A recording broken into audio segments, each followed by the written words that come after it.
How you doing, guys? Trucker G here. Before you click off this video, you know, give me a second, hear me out, hear what I got to say. The problem we have in this trucking industry, and hell, as far as that goes, the whole nation, but we'll just talk about trucking. The problem we have is the whole me mentality. The why should I get on board because this doesn't affect me. I'm a company driver. I don't have to pay fuel. It doesn't affect me. I'm a company driver. I don't have to worry about rates. I get paid by the mile. It doesn't affect me. And same as owner operators. We down company drivers because they don't have those. Well, they don't feel they have those problems. I'm going to tell the company drivers. I'm going to talk to you company drivers here for a second. Guys, just because the rates, you don't feel they affect you, I'm here to tell you they do affect you. They affect your company, and you're a representative of that company. If your company isn't making money, guess what? You're going to stop making money. How many trucking companies have we seen just fold up and go under? There's a reason for that. It's because they're not making money. If you're not checking your air pressure, there's about an accident out here. If you're not checking your air pressure in your tires, and everybody at the company does the same, don't check the air pressure in your tires, pretty soon you're changing all 18 tires on that truck that could have been avoided. It's a lot of money. Same goes with if you ain't saving money on fuel. If you're not making money, if your company's not making money, pretty soon you're not going to be making money. I hear a lot of guys say, well, I can't afford to just shut my truck down. You can't afford not to. When are you going to be able to afford it? When you're sitting on the unemployment line? You're still not going to be able to afford it. And that's where a lot of people are heading, is to the unemployment line. Us as owner operators, we ain't got that luxury. Unless you're covered by unemployment insurance, right? Or unless you're paying into unemployment.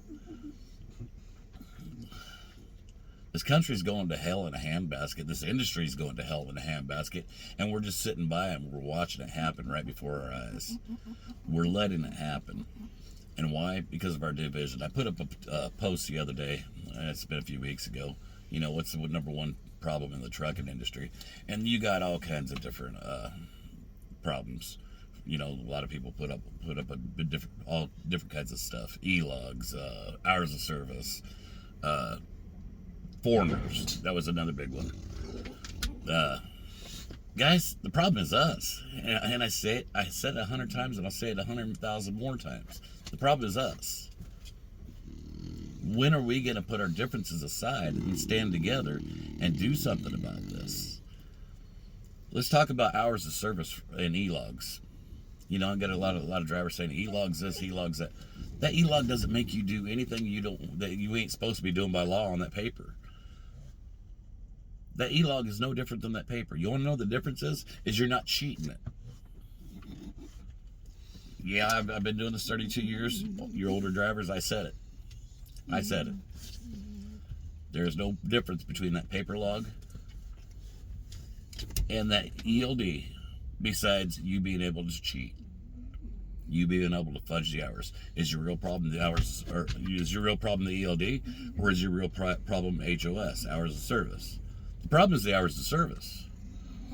And we could have fixed that problem if we stood together and did something about that.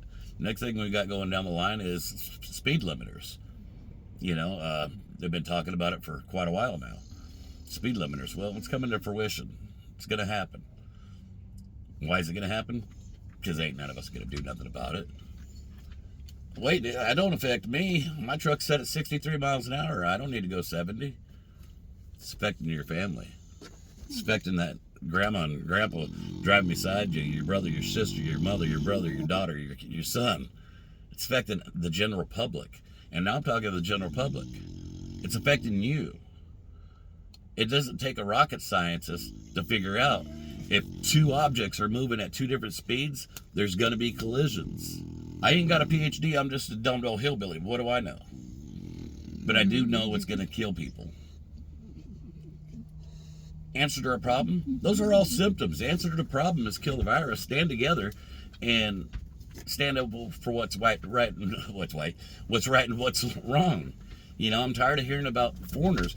If you don't like the foreigners, you don't like them taking cheap rates, how do you even know what they're taking? How do you even know what their rates are? You know, I very seldom see another driver go up to another driver and even talk anymore. Have you talked to these other drivers? Have you educated these other drivers? What have you done to make a difference? That's what I would like to know. What have you done to make a difference? I don't know how many times I pull up to a fuel pump and the driver next to you don't even say good morning, good afternoon, how you doing, or nothing. We're so focused on ourselves that we don't even speak to one another. I mean, I always try to make it a point, hey, how you doing, old bud? And every once in a while you'll strike up a conversation. You just might make a friend. Maybe if we take a little more time out of our day to interact with others around us, maybe we'd understand each other a little better. I know I'm kind of all over the place. It just, like I said, it's a hell of a situation we're in with an easy solution, but we make it so hard. Love you guys.